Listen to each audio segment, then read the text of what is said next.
A mountain man sat by the fire, and hears a little girl telling him to be quiet. The reason was, men outside wanted her silenced forever. Snow beats against the cabin walls. A weathered loner grips his rifle, staring at the child shivering in the shadows. She holds a secret, an old deed worth more than gold, a promise that could save her mother's people, or destroy them all. Boots stomp on the porch. A sheriff's badge glints in the lamplight. But the law ain't on their side. Not here. Not tonight. The girl whispers a hymn while the fire crackles, and the mountain man feels something stir in his broken heart. But with hired guns closing in, mercy could cost him everything. Is he willing to fight not just for a child, but for faith, family, and a future the whole town is ready to bury? Drop a comment below and share which part of the world you're tuning in from today. If you enjoy stories like this, don't forget to subscribe for more. The stew bubbled softly in the iron pot hanging over Owen Boone's hearth, the only sound competing with the howling mountain wind outside his cabin. He stirred the simple meal with a wooden spoon, watching potato chunks and salted venison swirl in the broth. The familiar motions brought no comfort tonight. His thoughts drifted, as they often did in the lonely evening hours, to Sarah and little James. The lamp flame flickered, casting dancing shadows on the log walls. Owen's weathered hands paused mid-stir as Sarah's face appeared in his mind, her gentle smile on that last morning before the fever took her and their boy. 10 years gone now, but the ache remained fresh as yesterday. He shook himself from the memories and tested a potato with the spoon. Nearly done. The storm outside rattled his shutters fierce enough to make the iron hinges protest. Winter was making its last stand here in the high country, and Owen reckoned there'd be another foot of snow by morning. Good thing he'd stacked extra firewood inside earlier. The spoon clinked against the pot as he set it aside. Owen reached for the tin cup he'd left on the rough-hewn table, only to freeze mid-motion. Something wasn't right. Years of mountain living had honed his instincts sharp as any wolf's, and right now those instincts were screaming.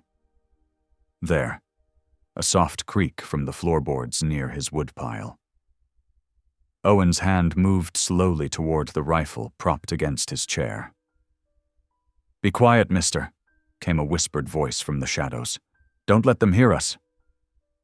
Owen spun around, rifle halfway to his shoulder before his brain caught up with his eyes. There, crouched behind his stack of split pine logs, was a child. A little girl, no more than 8 or 9 years old, with long dark hair and eyes wide with fear. She pressed herself deeper into the shadows as he stared. "Lord Almighty," Owen breathed, lowering his rifle. "Where did you come from, child?" The girl raised one small finger to her lips, glancing fearfully at the cabin's shuttered windows. "Please," she whispered. "They're looking for me." Owen moved carefully to the window, staying in the shadows as he peered through a crack in the shutters. At first he saw nothing but swirling snow in the darkness. Then, there, a flicker of movement. Lantern light bobbing between the trees. "Who's out there?" he asked quietly, turning back to the girl. "Bad men," she replied, hugging herself tightly. Her clothes were travel-worn and dusted with snow, her boots caked with mud. She was shivering. "They want the paper Papa gave me, but Mama said I mustn't let anyone have it." Owen's mind raced. A child alone in the mountains, in winter, with men pursuing her. None of it made sense. But the fear in her eyes was real enough. "What's your name?" he asked, keeping his voice gentle. "Emma," she whispered. Her teeth were chattering now. Owen crossed to his bed and pulled off the heavy wool blanket. Moving slowly so as not to frighten her, he approached the woodpile and held it out. Here now, you're half frozen. Come on out where it's warmer. Emma hesitated, studying his face with a wisdom beyond her years. Finally, she crept forward and let him wrap the blanket around her shoulders. She clutched it tight, but her eyes never left the window. How long you been running from these men? Owen asked, guiding her toward the hearth's warmth. Since yesterday morning, Emma said. They came to our camp when Mama was gathering medicine plants. I ran like she taught me. A tear slid down her cheek. I don't know if they found her. Owen's jaw tightened. He recognized the girl's features now, half Apache, half white, which meant those men outside likely weren't any kind of proper law. His hand found the rifle again. You're safe here, he said firmly. Sit by the fire and get warm. I'll keep watch. Emma sank down near the hearth, pulling the blanket closer. The firelight revealed scratches on her hands and face, her dark hair tangled with pine needles. She'd clearly fought her way through rough country to reach his cabin. The lantern light outside grew brighter. Owen counted at least 3 separate lights moving through the trees. He'd lived alone in these mountains for years precisely to avoid this sort of trouble. But looking at the exhausted child huddled by his fire, he knew those days of isolation were over. The Lord had sent this girl to his door for a reason. A memory surfaced. Sarah singing hymns to little James when he was sick, her voice soft and sure. The Lord is my shepherd. I shall not want. Owen pushed the thought away. He'd lost his faith when he lost his family. Yet here was a child in need of protection, and he was the only shield between her and whatever harm pursued her. Are you hungry? He asked quietly. Emma nodded, her eyes still fixed on the window. Owen ladled some stew into a tin bowl and handed it to her along with a spoon. Eat slow now, it's hot. She took the bowl carefully in both hands, but didn't start eating. Instead, she closed her eyes and whispered what he recognized as a prayer of thanks. The simple act struck him like a physical blow. When was the last time he'd thanked the Lord for anything? A sharp crack echoed from outside, a branch breaking under someone's boot. Emma startled so badly she nearly dropped the bowl. Owen steadied it with his hand. Easy now, he murmured. Keep eating. I won't let them find you. But they were closing in. The lantern lights had spread out, methodically searching the area around his cabin. It wouldn't be long before they came knocking. Owen's mind raced through options. The root cellar might work as a hiding place, but if they searched the cabin thoroughly... Emma, he said softly, these men who are looking for you, what do they look like? She swallowed a spoonful of stew before answering. 3 of them. 2 are tall. 1 has a red beard. They all wear long coats. Her voice dropped even lower. They have guns. Owen nodded grimly. He'd seen their type before. Claim jumpers, most likely, or maybe hired guns working for some ranch baron. The kind of men who'd think nothing of harming a child to get what they wanted. The wind chose that moment to die down, and in the sudden quiet, boot steps crunched in the snow outside. They were approaching the cabin's front door. Emma's eyes went wide with terror. Owen moved swiftly, silently. He guided Emma to the far corner where his bed stood, pressing her down into the narrow space between the bed frame and the wall. Stay there, he whispered. Don't make a sound, no matter what happens. She nodded, clutching the blanket around herself. Owen quickly rumpled the bed's surface, making it look recently used, then returned to his chair by the fire. He kept the rifle across his lap, covered by his coat. A heavy knock rattled the cabin door. "Hello, the house," a man's voice called out. "Anyone home?" Owen took a deep breath, settling his features into the irritated scowl of someone whose supper had been interrupted. "Who's asking?" he called back. "Travelers caught in the storm. came the reply. Looking for shelter. Mighty late to be traveling, Owen said, especially in weather like this. A different voice spoke up, this one harder. Open up, old man. We've been tracking a thief, and their trail leads this way. Owen's hand tightened on his rifle. Ain't seen no thief, he said, and I don't open my door to armed men after dark. There's a line shack 2 miles north. You're welcome to try there. A moment of silence followed.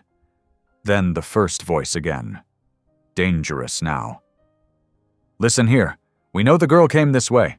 If you're harboring her, you're interfering with lawful business. Open up, or we'll open it for you. From her hiding place, Emma made a tiny, frightened sound. Owen's jaw clenched. He'd hoped to avoid bloodshed, but these men weren't leaving him much choice. I've got a loaded rifle trained on that door, he called out clearly. And I've spent 20 years in these mountains. You boys really want to test how good my aim is? The silence stretched longer this time. Owen could almost hear them weighing their options. 3 against 1 were good odds, but not when the one had higher ground and a solid wall between them. Finally, boot steps crunched away from the door. Owen kept his rifle ready, tracking the sounds as the men withdrew. The lantern lights slowly receded into the forest. He waited 10 full minutes before moving to check the window. The storm had picked up again, erasing any sign of their visitors. But Owen knew better than to think they'd given up entirely. Men like that would be back, probably at first light when they'd have better visibility. They're gone for now, he said softly. You can come out, Emma. She emerged from behind the bed, still wrapped in his blanket. Her face was tear-streaked but determined. Thank you, mister, she whispered. Name's Owen, he said. Owen Boone. He gestured to her abandoned bowl of stew. Best finish that while it's warm. Then you can tell me more about this paper they're after, and why it's worth sending armed men into a snowstorm to find it. Emma nodded solemnly. As she settled back by the fire, Owen found himself studying her face. There was something in her eyes that reminded him painfully of James, that same mix of innocence and quiet courage. He'd thought his heart had hardened past caring about anyone else's troubles.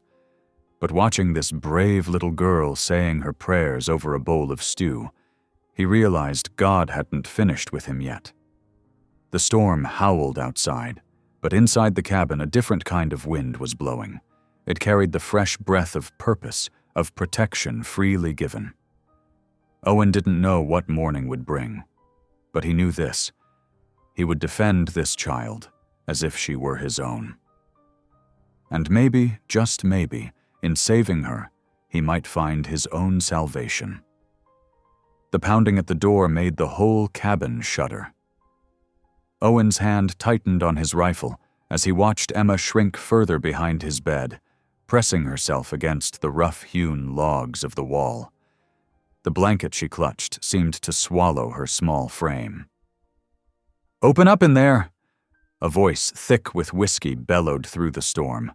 "We're looking for a runaway." Owen kept his voice steady, projecting just enough irritation to sound natural. "Already told you fellows to move along. Line shack's 2 miles north." "Listen here," a second voice cut in, slurring slightly. "We ain't interested in no line shack. We're asking if you've seen anyone pass through. A girl, half-breed Apache child." Owen noticed Emma flinch at their words. Her eyes squeezed shut as she mouthed what looked like a prayer. The sight stirred something in his chest he thought had died with Sarah and James, a fierce need to protect.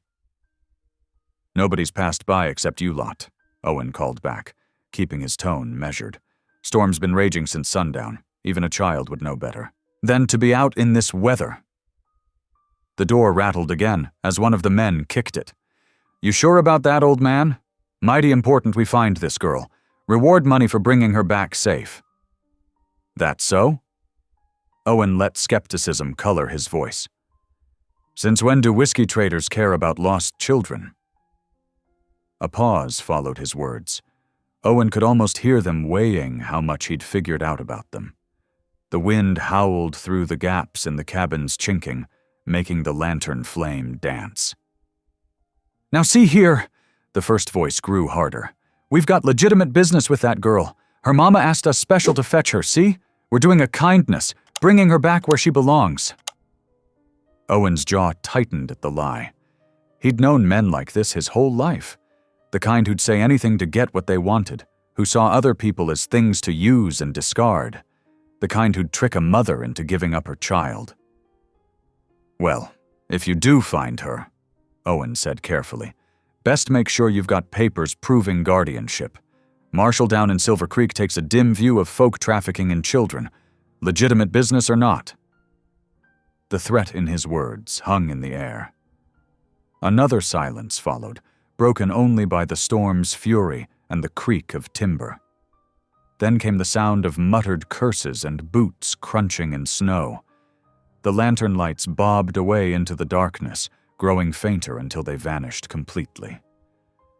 Owen waited, counting his breaths, until he was certain they were truly gone. Only then did he cross to where Emma huddled. "They're gone now," he said softly. "You can come out." She emerged slowly, the blanket trailing behind her like a worn cape. Her face was tear-streaked but determined as she made her way back to the fire's warmth. "Thank you," she whispered, settling onto the rough planked floor.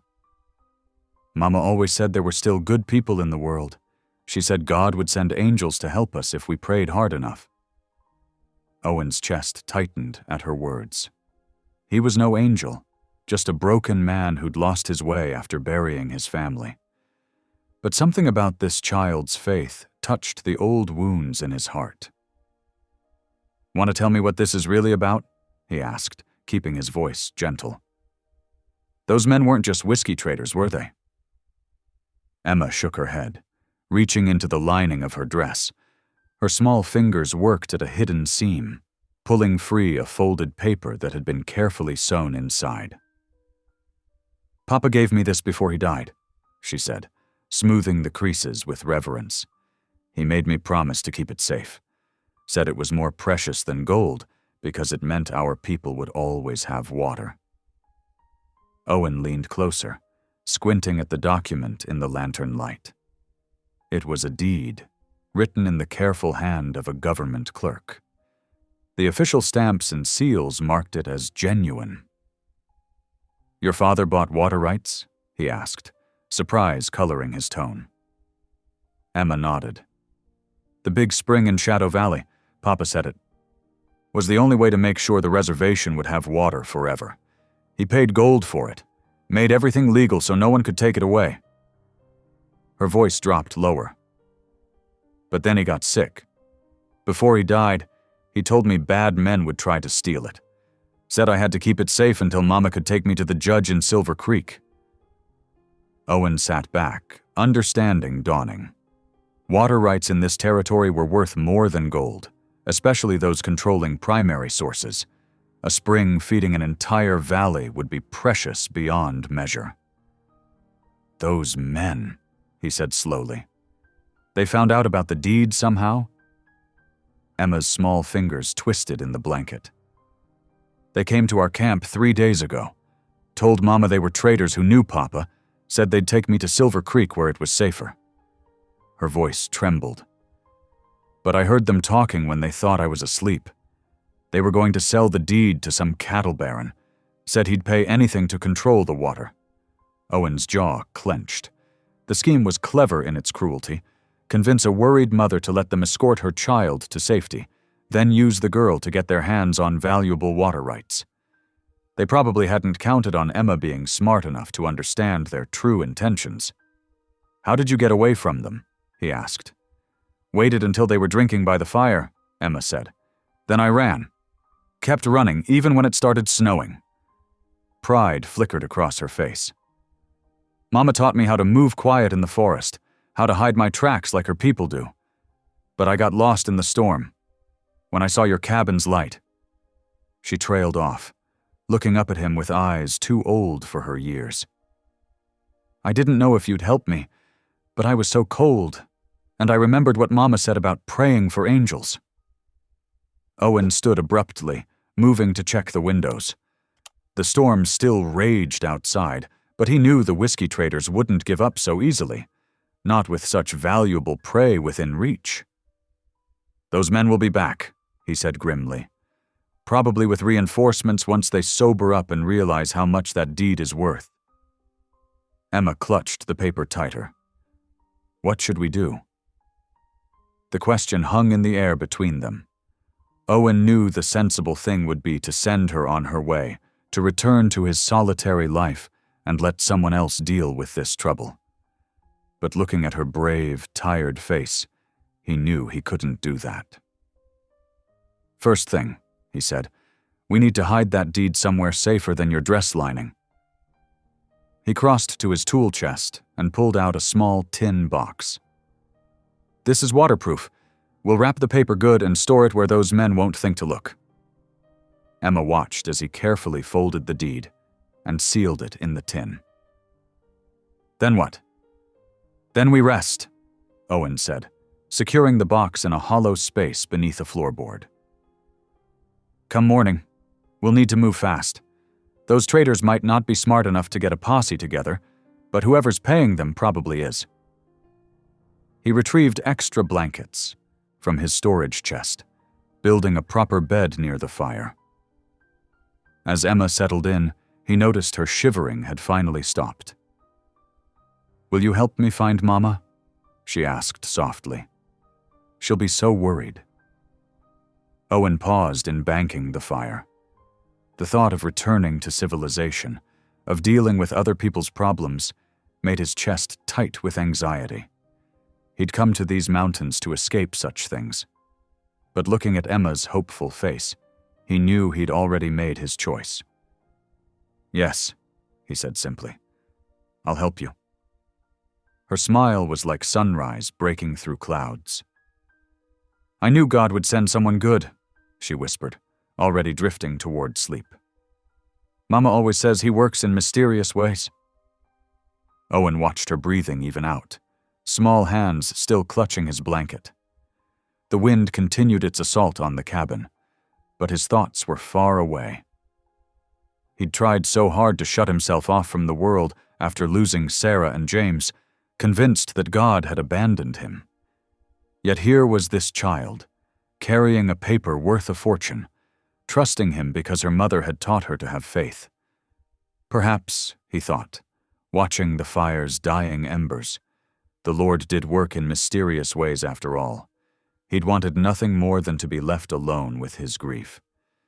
Instead, he'd been handed a sacred trust, protecting both an innocent child and the water rights that could mean life or death for her people. Owen checked his rifle one last time before settling into his chair for the night. Tomorrow would bring its own challenges, but for now, his path was clear. Whatever came, he would keep Emma and her precious deed safe. Sometimes, he reflected, a man's redemption could come from the most unexpected sources, even in the form of a brave little girl who still believed in angels. Morning crept over the mountains like a gray wool blanket, bringing with it a bitter cold that seeped through the cabin's log walls. Owen stirred the fire's embers, adding fresh kindling until flames licked hungrily at the dry wood. His movements were quiet, practiced from years of solitary living, but Emma's eyes fluttered open anyway. "Good morning, Mr. Boone," she whispered, sitting up in her nest of blankets. Her dark hair was tousled from sleep, reminding Owen sharply of another little girl who used to greet him at dawn. "Morning," he managed, turning quickly to his food stores to hide the sudden tightness in his throat. "Best get some food in you before we head out." From his supplies, he pulled hardtack and a strip of bacon. The bacon sizzled in his iron skillet, filling the cabin with a homey smell that felt strange after so many years of eating alone. Emma watched intently as he worked, her small hands folded in her lap. "Mama says it's proper to pray before eating," she said softly. Owen's hand stilled over the skillet. It had been years since he'd said grace, years since he'd believed there was anyone listening. But Emma's expectant face made him nod stiffly. "You go. Ahead, then," he said, dividing the food onto 2 tin plates. Emma bowed her head, her voice clear and sweet in the morning quiet. "Dear Lord, thank you for this food and for sending Mr. Boone to help us. Please keep Mama safe until we find her. Amen." The simple prayer hung in the air between them. Owen handed her a plate, watching as she broke the hardtack into smaller pieces and soaked them in the bacon grease. She ate eagerly, like someone who knew what it meant to go hungry. "We need to find my mama," she said between careful bites. "She'll be so worried about me. The traders told her they were taking me to Silver Creek, but that was 3 days ago." Owen nodded, chewing his own breakfast thoughtfully. His peaceful isolation beckoned, the simple rhythm of chopping wood, checking trap lines, answering to no one. But looking at Emma's worried face, he knew he couldn't send her out alone into the dangerous winter landscape. "Pine Crossing's closest," he said finally. "Preacher Matthews there might know something about your situation. Man hears everything that happens in these parts." Relief brightened Emma's face. "Thank you, Mr. Boone. Mama always said God provides for those who trust him." Owen grunted non-committally, rising to gather their provisions. He packed jerky, more hardtack, and his water canteen into his saddlebags. After a moment's consideration, he added extra ammunition for his rifle. The whiskey traders wouldn't give up their prize easily. Outside, the storm had settled into a sullen gray sky. Owen saddled his horse, an aging bay gelding, and his pack mule. The animal's breath steamed in the frigid air as he checked their tack with practiced hands. Emma stood in the cabin doorway, clutching her threadbare coat around her shoulders. Owen frowned, then went back inside to fetch one of his spare wool shirts. "Here," he said gruffly, helping her put it on over her clothes. The shirt hung past her knees like a dress, but it would help keep her warm. "Can you ride?" She nodded. "Papa taught me before he got sick." Owen lifted her onto the bay's saddle, adjusting the stirrups as best he could for her small legs. She sat straight and sure, despite her obvious fatigue. The deed was still hidden beneath the cabin's floorboard, secure in its tin box. "We'll retrieve that paper once we know it's safe," he told her, mounting the mule. "For now, better not to carry it with us." They set out as the weak winter sun climbed higher, following the snow-covered trail down from Owen's cabin. The mule's hooves crunched through ice crust, setting a steady rhythm. Emma rode quietly, her eyes constantly scanning the wilderness around them. By midday, the storm clouds had mostly cleared, leaving behind a pale blue sky and treacherous patches of ice hidden beneath fresh snow. Owen kept their pace careful, watching for signs of pursuit. His vigilance was rewarded when he spotted fresh boot prints crossing their path, multiple sets heading toward Pine Crossing. "Down!" he whispered sharply, and Emma instantly pressed herself against her horse's neck, making herself smaller. Owen studied the tracks, his mouth set in a grim line. The whiskey traders were already ahead of them. "We'll cut through the timber," he decided, turning off the main trail. "Take longer but harder to follow our tracks through the trees." Emma nodded trustingly, guiding her horse after his mule. The forest closed around them, towering pines heavy with snow, thick brush providing cover. Owen chose their path carefully, using every trick he'd learned in his years as a mountain man to obscure their passage. As they rode, Emma's soft voice floated forward. She was praying again, thanking God for protection and guidance. Owen found himself listening despite his intentions, something warming in his chest that he thought had died with his family. The child's simple faith was like a small flame in darkness, impossible to ignore. The short winter day was fading when Owen finally called a halt. He'd found a natural shelter, a rock ledge overhanging a small clearing, offering protection from wind and unwanted eyes.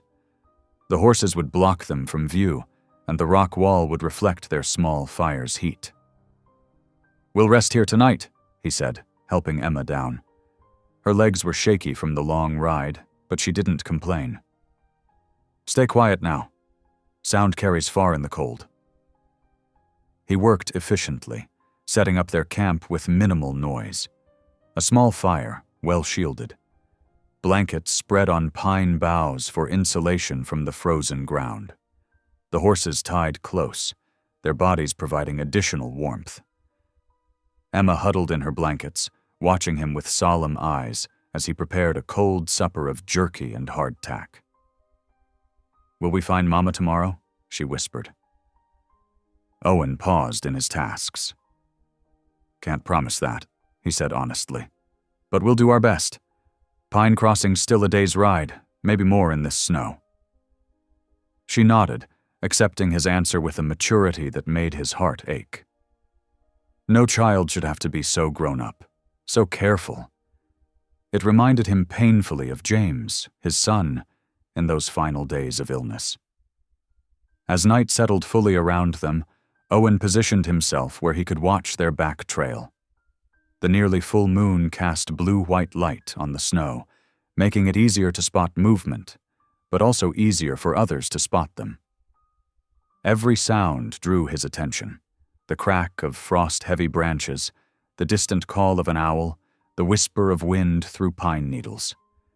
Emma slept fitfully, curled tight in her blankets.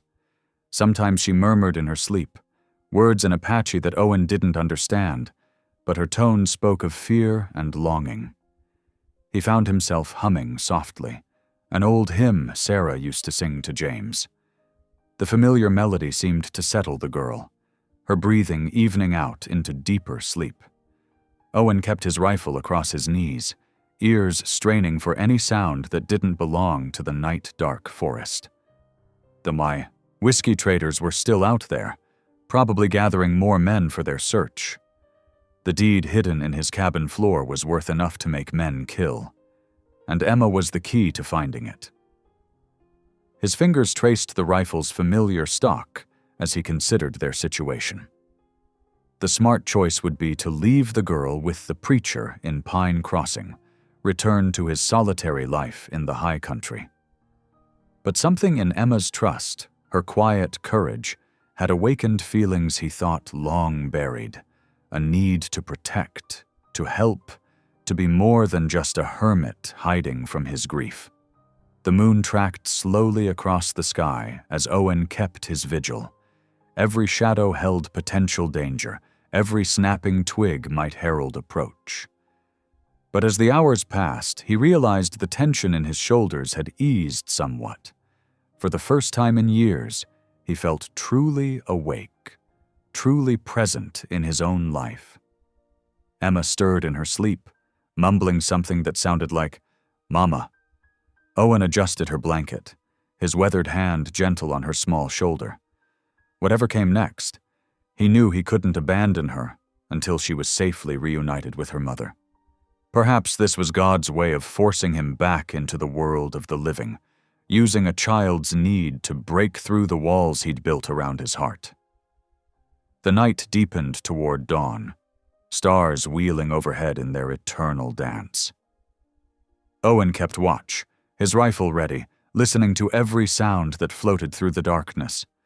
Tomorrow would bring its own challenges, but for now, his duty was clear: protect the sleeping child who had trusted him with her safety, and perhaps, in doing so, find his own way back to faith.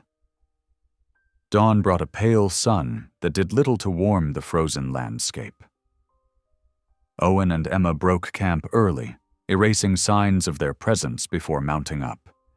The snow-laden branches drooped overhead as they guided their animals back towards the main trail. Pine Crossing emerged from the wilderness like a painting slowly revealed. First the church steeple, Then the scattered buildings clustering along the frozen river. Smoke rose straight from chimneys in the still morning air. Owen felt tension creeping into his shoulders as they approached. He hadn't visited town in months, preferring his solitude to suspicious stares and whispered judgments.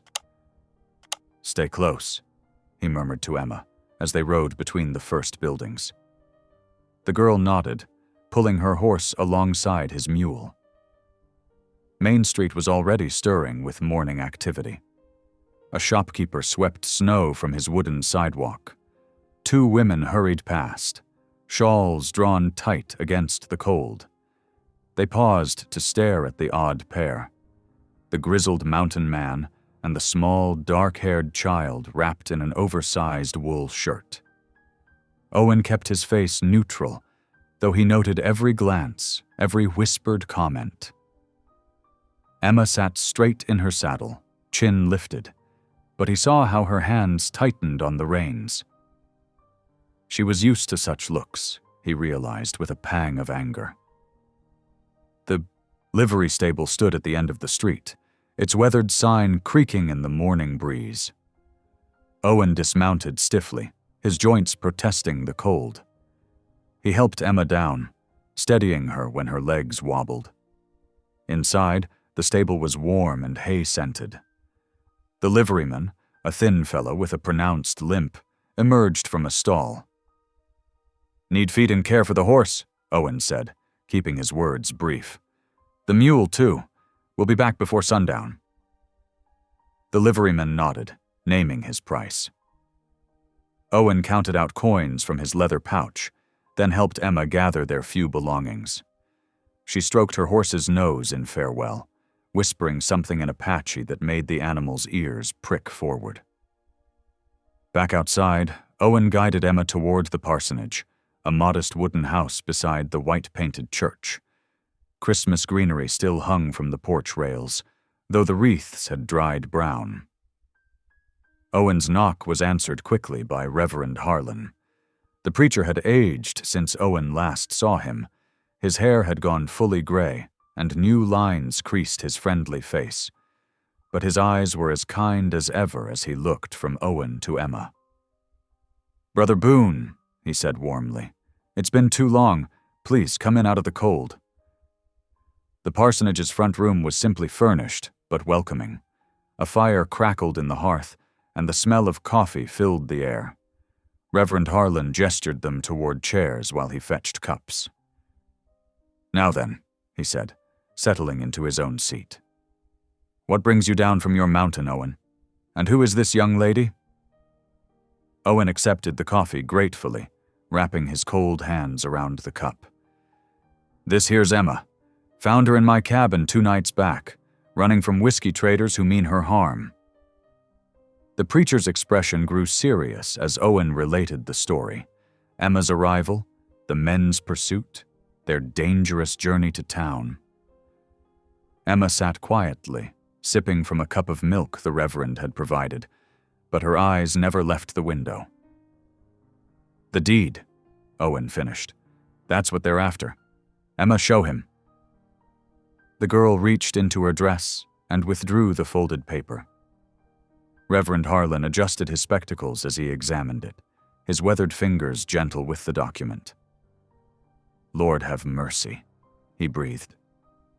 "Child, this paper bears your father's name, Jonathan Whitaker. I knew him, performed his funeral service last spring." Emma nodded. "Papa said the paper was important, that it would keep the water flowing for everyone, not just the big ranches." "Indeed it would." The preacher looked troubled. "Your father owned the land where Crystal Spring rises, the only reliable water source for miles in summer. He kept it open to all, charging fair rates to water stock. But some of the larger outfits wanted exclusive rights. They offered to buy, but Jonathan refused to sell." Owen's jaw tightened. "And now they're using whiskey traders to steal what they couldn't buy." "I fear it's worse than that." Reverend Harlan folded the deed, carefully. "The local powers, certain wealthy ranchers, the bank president, even our sheriff, they're all connected. They won't let this deed stand in their way if they can help it. Emma's small fingers twisted in her lap. What about Mama? She's waiting for me at the mission. The preacher's face softened. The mission's 2 days' ride south. But first we need to ensure your safety here. He turned to Owen. There's someone who might help. Miss Abigail Turner, our schoolteacher. She has a special heart for children, especially those caught between two worlds. Owen nodded slowly. He'd seen the schoolmarm around town occasionally, a quiet woman with steady eyes and a reputation for standing up to bullies, regardless of their size or influence. She lives in the yellow house behind the school, Reverend Harlan continued. Go there now, while the children are at recess. I'll keep the deed secure here in my strongbox. They rose to leave, but the preacher caught Owen's arm. Be careful, brother. Sheriff Clegg may already know you're in town. He has eyes everywhere. Owen's hand instinctively moved toward his rifle, but he forced it back to his side. Violence would only make things worse for Emma. As they stepped onto the porch, movement across the street caught his eye. Sheriff Clegg stood in front of the jail, his heavy frame leaning against a post. The morning sun glinted off his badge as he watched them, his eyes narrowing beneath the brim of his hat. Owen placed a protective hand on Emma's shoulder, steering her toward the school. He could feel the sheriff's gaze following them, heavy as a gun's sights on his back. The girl walked steadily beside him, but he felt the slight tremor in her shoulders. They passed the general store, the bank, the telegraph office. Each building seemed to hold watching eyes.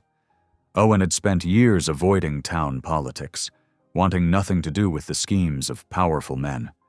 But now, looking down at Emma's brave face, he knew he couldn't stay neutral any longer. The schoolhouse bell rang in the distance, signaling the end of recess. Children's voices carried on the cold air as they hurried back inside. Owen and Emma walked faster, heading for the yellow house where Miss Abigail might offer help, and where danger might already be waiting. The safe solitude of his mountain cabin seemed very far away now. But as Emma's small hand slipped into his, Owen felt something shift inside his chest. This child's trust had awakened something he thought long dead, a willingness to fight for what was right, no matter the cost. They turned down the narrow lane behind the school, the yellow house coming into view. Owen's senses stayed alert, noting every movement, every sound. The sheriff's watching eyes had confirmed the preacher's warning. There would be no easy path through what lay ahead. But for now, they had a destination and a potential ally. Owen squared his shoulders and led Emma toward the schoolteacher's door, praying that Miss Abigail would indeed have the courage to help them stand against the powerful forces gathering in Pine Crossing. Miss Abigail Turner stood in the doorway of her yellow house, her face brightening at the sight of Emma.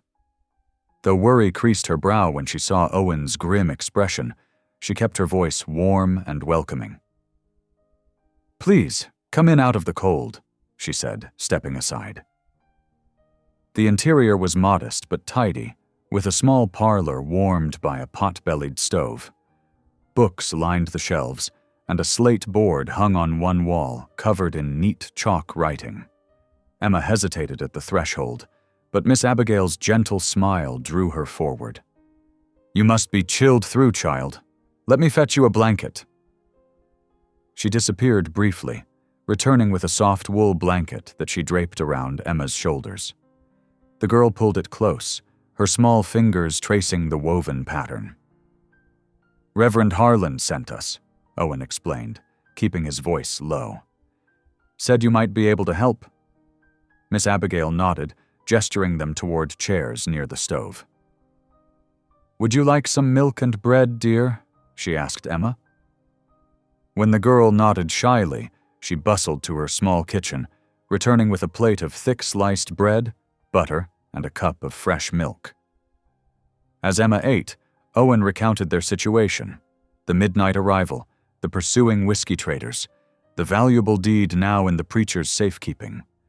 Miss Abigail listened intently, her hands folded in her lap, only her whitening knuckles betraying her concern. "The morning lessons will begin soon," she said when Owen finished. "Emma would be welcome to join us for the day. We're studying reading and numbers." She smiled at the girl. "Would you like that?" Emma looked up from her bread, hope flickering across her face. I know some reading. Mama taught me from her hymnal." "Then you'll fit right in with the other children your age," Miss Abigail assured her. She turned to Owen. "She'll be safe here while you see to your business in town. I keep a close watch on my students." Owen studied the schoolteacher's steady gaze. There was steel beneath her gentle manner. He could see why Reverend Harlan had recommended her. After a moment, he nodded. "Much obliged, ma'am. I'll gather some supplies and return before the final bell." Emma's fingers tightened on her cup. "You'll come back?" "I promise," Owen said firmly. "Miss Abigail will look after you until then." The schoolhouse bell rang, and children's voices filled the yard outside. Miss Abigail stood, smoothing her skirts. "Shall we join the others, Emma? We're reading a wonderful story about a brave horse today." Emma's shy smile grew as she set aside her empty plate. She followed Miss Abigail toward the connecting door to the schoolroom, glancing back once at Owen. He nodded encouragingly, watching until she disappeared into the classroom. Outside, the morning had warmed slightly, though frost still edged the wooden sidewalks. Owen walked purposefully toward the general store, his boots crunching on frozen mud. He needed supplies, ammunition, coffee, dried goods for the journey ahead. But more importantly, he needed to gauge the town's mood. The store's bell jingled as he entered. Morning sunlight slanted through dusty windows, illuminating shelves stocked with dry goods, tools, and sundries. The shopkeeper, a round-faced man named Miller, looked up from his ledger. "Morning, Boone. Don't often see you down from the mountain." Owen nodded curtly, moving among the shelves. He selected coffee, beans, salt pork, and cartridges for his rifle, piling them on the counter. As Miller tallied the items, the store's back door opened. 2 ranch hands entered, stamping snow from their boots. "Heard anything about that missing kid?" one asked Miller in a low voice, apparently not noticing Owen. "Boss says she's carrying some paper he needs." "Nothing but talk," Miller replied, carefully not looking Owen's way. "Though Sheriff Clegg seems mighty interested in finding her." The second hand spat tobacco juice into a brass spittoon. "Ain't nothing but paper anyway. Won't stand up in court once the kid's brought in. Boss says it'll all be settled soon enough." Owen kept his face impassive as he counted out coins for his purchases. The ranch hands fell silent when they noticed him, but their eyes followed him as he gathered his supplies into a canvas sack. "Much obliged," he said to Miller, touching the brim of his hat. The bell jingled again as he stepped outside, but he could feel the men's stares through the window. The rest of the day passed slowly. Owen visited the livery to check on their horses, bought shells at the gunsmith's, and observed the town's routine from various vantage points. Everywhere, he felt watching eyes and heard whispered conversations that died when he approached. As the winter sun began to sink, he made his way back to the schoolhouse. Children streamed out the door, laughing and calling goodbyes. Emma emerged last, walking beside Miss Abigail. The girl's face lit up when she saw Owen waiting. "I read from the primer," she told him proudly, "and Miss Abigail showed me how to make numbers on my slate." "She's a quick learner," Miss Abigail said, but her smile was strained. She glanced around before speaking softly. "Mr. Boone, there have been men asking questions about a little girl in town, not just the sheriff, rough-looking strangers. I don't think you should delay here long." Owen nodded grimly. "Thank you for watching over her today, ma'am. We'll find somewhere safe for the night."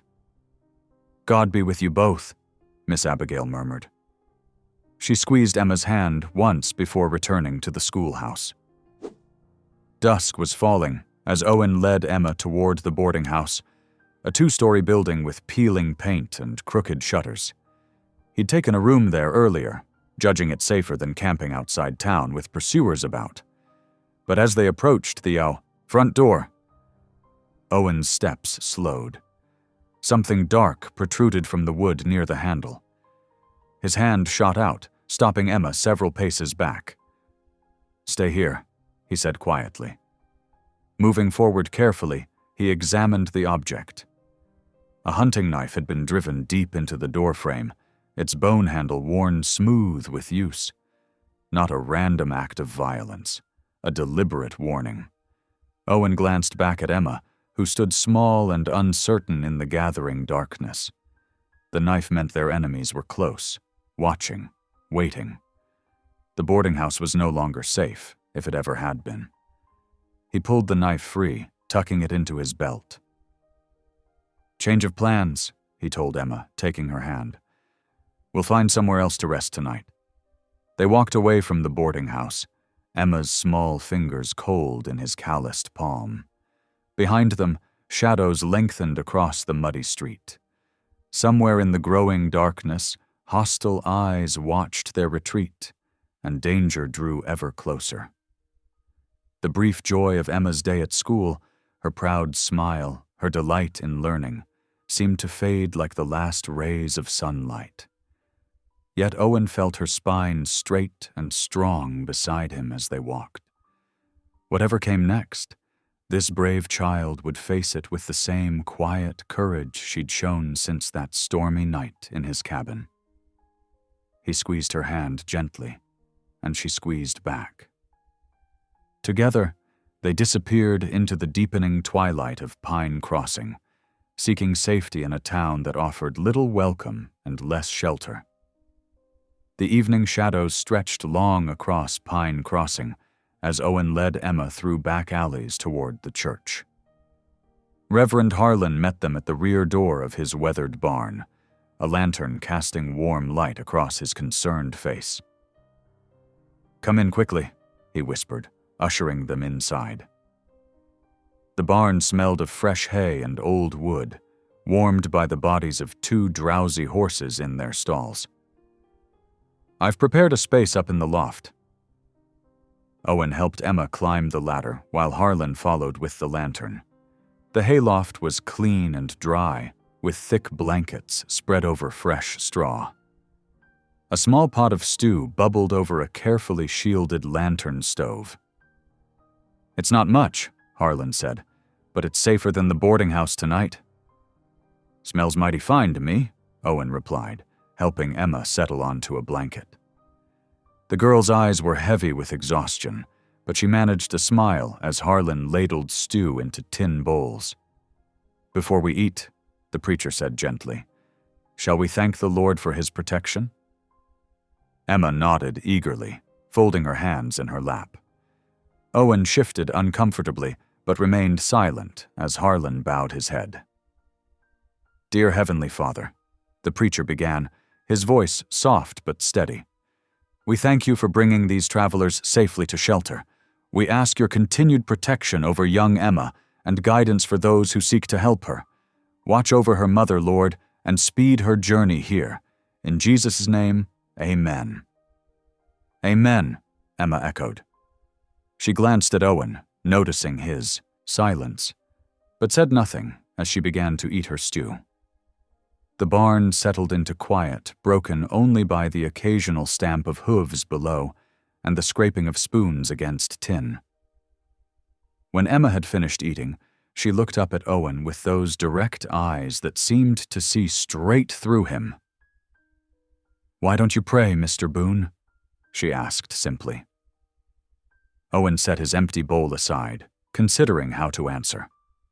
The preacher busied himself with the dishes, giving them privacy, but Owen knew he was listening. "Reckon I got out of the habit," he said finally. "Lost my taste for it some years back." "Because of your family?" Emma's voice was gentle, showing wisdom beyond her 8 years. The ones you lost? Owen's throat tightened. He hadn't spoken of them in so long, but something in Emma's quiet presence made the words come. My wife Sarah, our little girl Mary. Fever took them both in one terrible week. He stared into the lantern's flame. I prayed day and night while they were sick. Didn't do no good. But God still listens, Emma said softly. Mama says he holds our tears in his bottle, even when our hearts are too broken to pray. Owen felt something crack in his chest, a hairline fracture in the wall he'd built around his grief. Before he could respond, hoofbeats sounded in the street outside. He moved quickly to a gap between the barn boards, peering out into the moonlit yard. 2 riders had stopped near the church, the whiskey traders who'd followed them from his cabin. As he watched, Sheriff Clegg emerged from the shadows. Any sign? One trader asked in a low voice. They're in town somewhere, Clegg replied. Spent time at the schoolhouse today. Boss wants that deed, the second trader growled. Kid's gotta be found before she can cause trouble with it. Owen saw the sheriff glance towards the church windows. Might be the preacher knows something. He was seen with them earlier. Better be worth our while, Sheriff, the first trader said meaningfully. He pulled something from his saddlebag, a leather pouch that clinked as he tossed it to Clegg. The sheriff caught it one-handed, testing its weight. I'll have my deputies search every building tomorrow. Quiet-like. He tucked the pouch into his vest. But if you boys happen to find them first, well, I reckon I might be too busy to notice anything unusual. The traders chuckled darkly. After a few more whispered words, they rode away. The sheriff stood a moment longer, then melted back into the shadows. Owen turned from the gap, his jaw tight. Emma and Harlan watched him expectantly. Sheriff's been bought, he said grimly.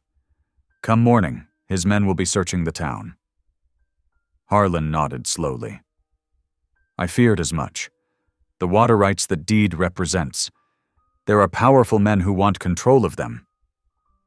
We should leave tonight, Owen said, but Emma clutched at his sleeve. Please, she begged. We have to wait for Mama. She won't know where to find us if we go.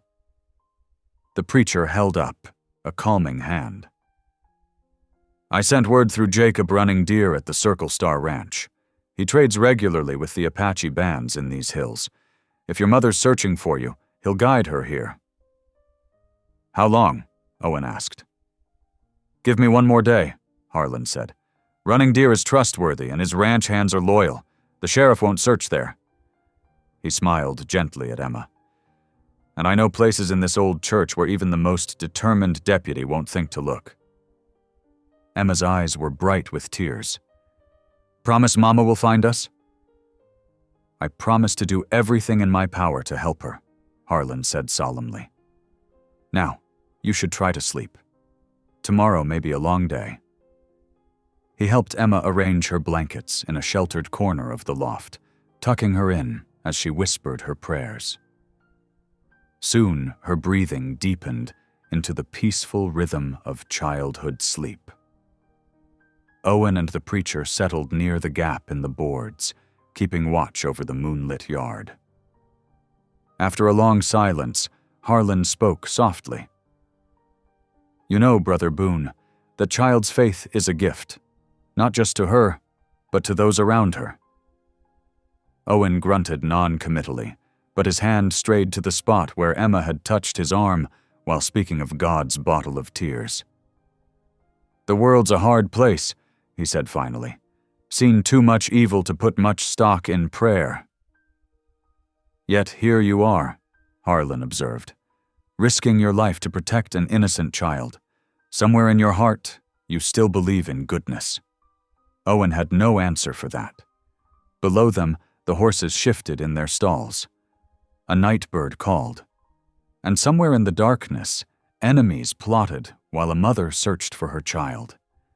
The moon sailed slowly overhead as Owen kept his vigil. Beside him, Harlan dozed sitting up, his Bible open in his lap. In her corner, Emma slept peacefully, one small hand curled near her face. Looking at her, Owen felt again that crack in his defensive walls. Her simple words about broken hearts and God's attention echoed in his mind. He didn't pray, couldn't bring himself to form the words. But something stirred in him that he'd thought long dead. Dawn was still hours away. Tomorrow would bring new dangers, but for now, in this lamplit barn, they had found a moment of peace. Owen settled deeper into the hay, rifle across his knees, and prepared for his long watch through the night. The afternoon sun cast long shadows across Pine Crossing's dusty streets as a slender figure made her way toward the parsonage. Elenita moved with quiet grace, a collection of intricately woven baskets hanging from her arms. Her dark eyes scanned the street carefully, noting the positions of every townsperson, every horse tied at the hitching posts. Reverend Harlan stood on his porch, having expected her arrival through Jacob Running Deer's message. He nodded slightly, understanding the need for discretion, and gestured toward the church's side door. Inside the cool darkness of the sanctuary, Owen kept watch through a window, while Emma dozed in a pew. The door creaked softly, and Emma's eyes flew open at the sound of familiar footsteps. "Mama?" she whispered, then louder, "Mama!" Elenita dropped her baskets as Emma flew into her arms. Mother and daughter collided in a fierce embrace, tears flowing freely as they held each other. Elenita murmured soft words in Apache, running her hands over Emma's face and hair as if memorizing her anew. "My brave one, my heart," she whispered, pressing her forehead to Emma's. "I have walked so many miles to find you." Owen watched from his position by the window, something tight catching in his chest at their reunion. Elenita wore simple clothes, a calico dress and shawl that helped her blend in with other traders, but she carried herself with unmistakable dignity. Her face showed the same quiet strength he'd seen in Emma during their journey. "The men who took me," Emma began, but Elenita hushed her gently. "I know, little one. They came with papers, claiming the Indian agent sent them." Her voice hardened slightly. "I knew something was wrong when they wouldn't let me travel with you. By the time I reached the agent's office and learned the truth, you were gone." Reverend Harlan cleared his throat softly. "You took quite a risk coming into town, Mrs. Bennett." Elenita straightened, keeping one arm around Emma. "The Army patrols watch our movements closely. They do not like us leaving the designated hunting grounds." Her eyes met Owen's. "But a mother will risk anything for her child." Owen nodded, understanding completely. He'd seen the way Army patrols treated Apache people who strayed too far from their allowed territories. Elenita had shown tremendous courage making her way here. "Your daughter's got that same spirit," he said quietly. "Kept her head when those traders came after her. Found her way to my cabin in the storm." Elenita studied him carefully. "You protected her when I could not. I have no words big enough for such thanks." "Weren't nothing," Owen mumbled, uncomfortable with gratitude. "Any decent man would have done the same." "No," Elenita said firmly. "Many men would have turned her away, or worse, handed her to those hunters of children." She lifted her chin. "I know what some think of Apache mothers, of our right to keep our children." The truth of her words hung heavy in the air. Owen had seen too many mixed-blood children taken from their mothers, all in the name of civilization. Reverend Harlan broke the tension. "You must all be hungry. I have stew simmering in the kitchen." He smiled. "My housekeeper makes enough to feed an army." As evening settled over the town, they gathered around the parsonage's scarred oak table. The stew was simple but hearty, filled with chunks of venison and winter vegetables. Emma sat between her mother and Owen, occasionally reaching out to touch Elenita's arm, as if ensuring she was really there. Owen found himself watching mother and daughter, noting their similar gestures, the way they shared silent glances full of meaning. Elenita moved with natural grace, thanking the preacher's housekeeper in both English and Apache. Her quiet strength reminded Owen of his late wife, Sarah, another woman who had faced hardship with unfailing courage. "The deed is safe?" Elenita asked as they finished eating. Emma nodded, patting the front of her dress where the paper remained hidden. "I remembered what Papa said. Never let anyone take it. The spring water belongs to both peoples." "Your father was a good man," Elenita said softly. "He understood that water gives life to all, not just those with the most money or guns." She looked at Owen. "The ranchers who want that deed, they would dam the spring, force our people away from the ancestral hunting grounds." Owen had suspected as much. Water rights were precious in this dry country, and he'd seen how some men used them as weapons against those they wanted gone. "We won't let them have it, Mama," Emma declared. "Mr. Boone knows all the mountain trails. He can help us stay safe until the judge comes." Elenita's eyes met Owen's across the table. "You would do this? Continue helping us?" Owen shifted in his chair, unused to such direct questioning. "Reckon I'm already involved. Might as well see it through." "He is a man who guards hearts," Elenita said in Apache, then translated for him. "One who protects not just bodies, but spirits too." The simple praise warmed something in Owen he'd thought long frozen. Looking at Emma's bright face between them, he felt an echo of what family had once meant. Shared meals, quiet understanding, the comfort of belonging. Reverend Harlan's housekeeper brought apple pie for dessert, and Emma's delighted smile lit the room. For a precious hour, they could almost forget the dangers waiting outside. Owen found himself sharing stories of mountain life, drawing rare laughs from Elenita with tales of his misadventures with bears and ornery mules. But as night drew closer, storm clouds began gathering over the mountains. Their dark masses rolled across the sky, bringing with them a chill wind that rattled the parsonage windows. Outside town, in a ramshackle cabin that served as an unofficial saloon, the whiskey traders were gathering reinforcements. Their leader, a scarred man named Hatch, tossed coins on the table before a group of hard-faced ranch hands. "Double pay for anyone who brings me that Apache brat," he growled. "Triple if you get the deed too, but it has to be tonight, before that bleeding heart circuit judge arrives tomorrow." "What about Boone?" one man asked. "He's got a reputation with a rifle." Hatch spat tobacco juice into the corner. "Then make sure he ain't breathing when you're done. That deed has to disappear, or the boss will have all our hides." The men nodded grimly, checking their weapons as thunder rumbled overhead. The storm was coming, in more ways than one.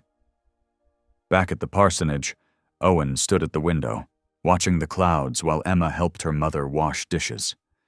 Their quiet conversation in mixed Apache and English created a peaceful backdrop that made his heart ache with remembered loss and newfound warmth.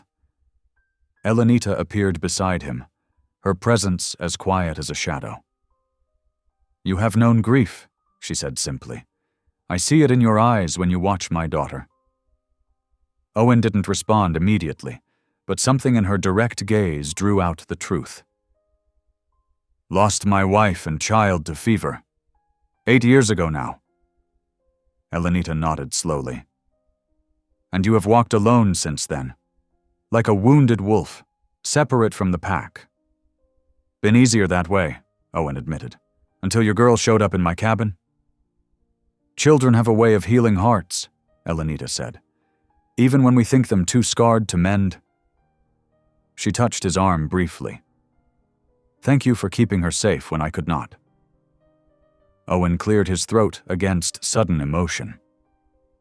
"She's a brave one, smart too. Reminded me there's still good in this world, even when it's hard to see.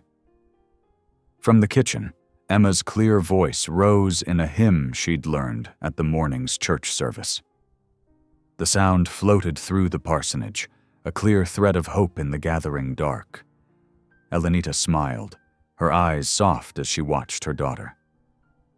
She carries her father's faith and her people's strength, two rivers flowing together in one heart. Thunder cracked closer now, and the first heavy drops of rain began to fall. Owen counted at least 6 armed men moving through the shadows toward the church, but he kept his voice calm. "Best get away from the windows," he said quietly. "Storm's coming in fast." But they all knew he wasn't just talking about the weather. Something was building in Pine Crossing, dark as the thunderheads overhead. For now, though, in the warm light of the parsonage, they had found a moment of peace. A family forged by courage, need, and the simple human desire to protect what was right. Emma finished her hymn and came to stand between them at the window. She slipped one hand into her mother's, and after a slight hesitation, the other into Owen's rough palm.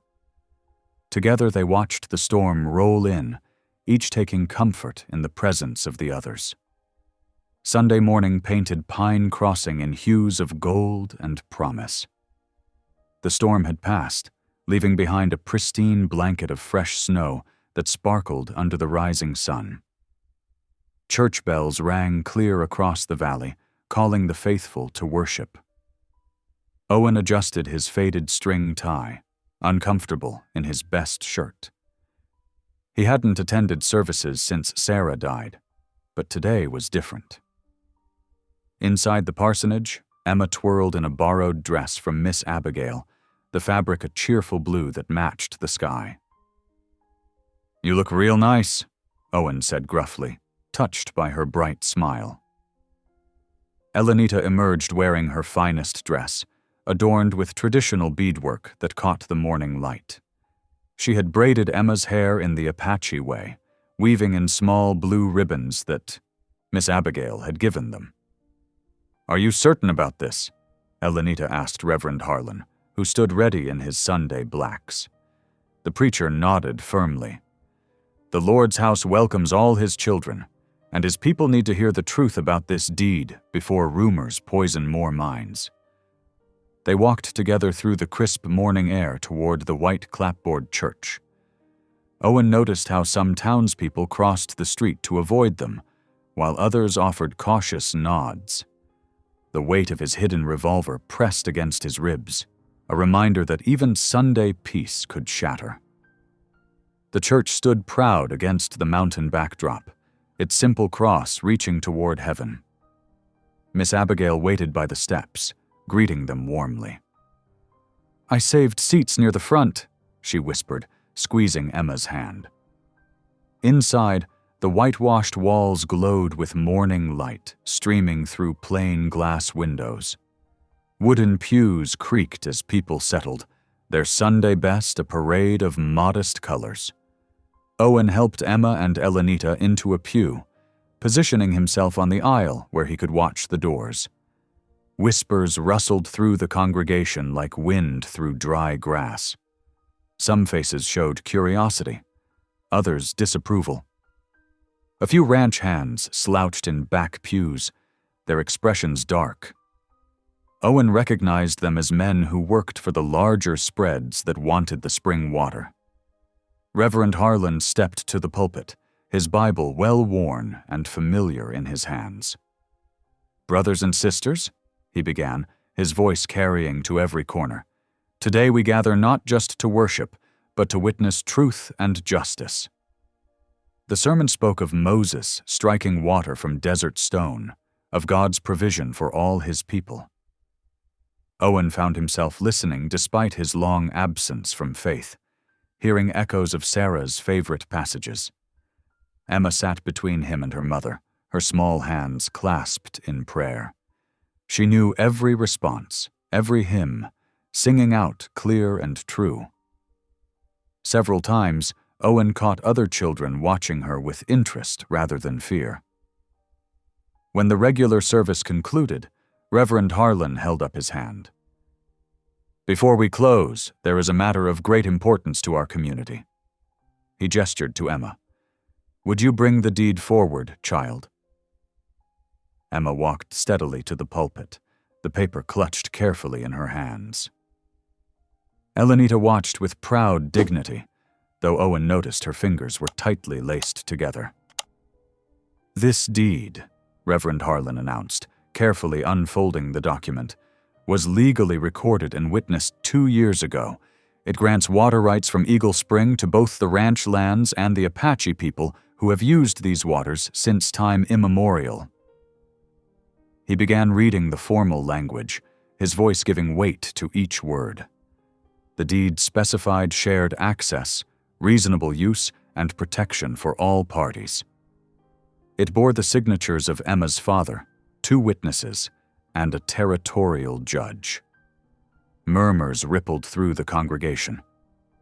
Owen heard one old-timer say, "That sounds like Jacob, all right. He always said water belonged to the Lord, not men." Others shifted uneasily. "The big ranches won't stand for this," someone whispered. "They're already running short in the dry season." A woman's voice rose clearly. "I remember Jacob Miller.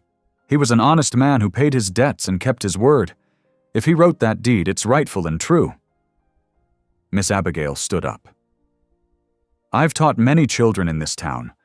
Emma Miller has as much right to her father's legacy as any child here. The Lord calls us to justice, not convenience." More voices joined in, some supporting, others arguing. The ranch hands in the back slipped out quietly, which made Owen more uneasy than any shouted threat. Through it all, Emma stood straight beside the pulpit, her father's deed held carefully in her small hands. When she returned to their pew, she slipped her hand into Owen's rough one. "See," she whispered, hope bright in her eyes. "God still gives us families." Owen felt something crack in his heart, like spring ice breaking. The warmth of her trust, the strength of her faith, it touched places he'd thought forever frozen. For one shining moment, he felt light return to his spirit, a glimmer of what he'd lost when Sarah died. The service ended with a hymn, voices raised in harmony that filled the small church. As people began filing out, several stopped to speak kindly to Emma and her mother. Old Mrs. Peterson pressed cookies wrapped in a handkerchief into Emma's hands. Mr. Jenkins, who ran the general store, tipped his hat respectfully to Elenita. They emerged into the bright morning, hope rising like the sun. But Owen's instincts, honed by years in the wilderness, prickled in warning. Something wasn't right.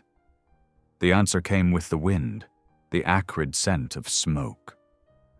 Owen turned sharply toward the smell and saw dark clouds rising beyond the church in the direction of the preacher's property. "Fire!"